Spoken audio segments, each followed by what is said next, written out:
მაგ ალბატონობზე ხალა ახლა მოყევი როგორი ურთიერთობა ქონათ ქრებთან სამივესთან რა. წყალივით ბატონო მოსამართლე.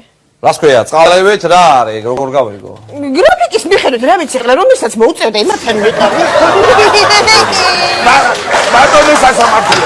რა პროკურორი მე მოვითხოვ რომ ზექალასა ჩამოერთვას დედობის უბლება. რაიმე უსესო დედობის უბლება ჩამოერთვას და დაარჩეს ეგრე მარტო სუ ნასუფრალზე მიტოვებული ჯონჯოლი. მართალია. მე თავია გაწვესა, მე თავია ვერ გავიგე. შენ რა იცი რომ მეთავია? რა ვიცი რა, აბაზანაში რა შევედი შიშველი არ იდგა? ვისთან ერთად? მარტო იხაბარა შიშველი იდგა აბაზანაში.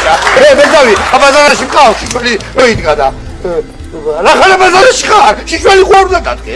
რა ვიცი. კარგი, გაბძანდე გენაცვალე და თუ შეიძლება სიშვიდე შევინარჩუნოთ რა. ბატონო მოსამართლე.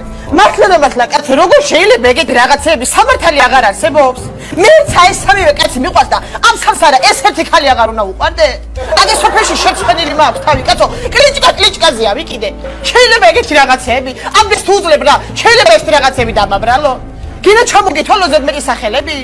მიდე აბა. ხო. ოფშიზიტია ზექალაი.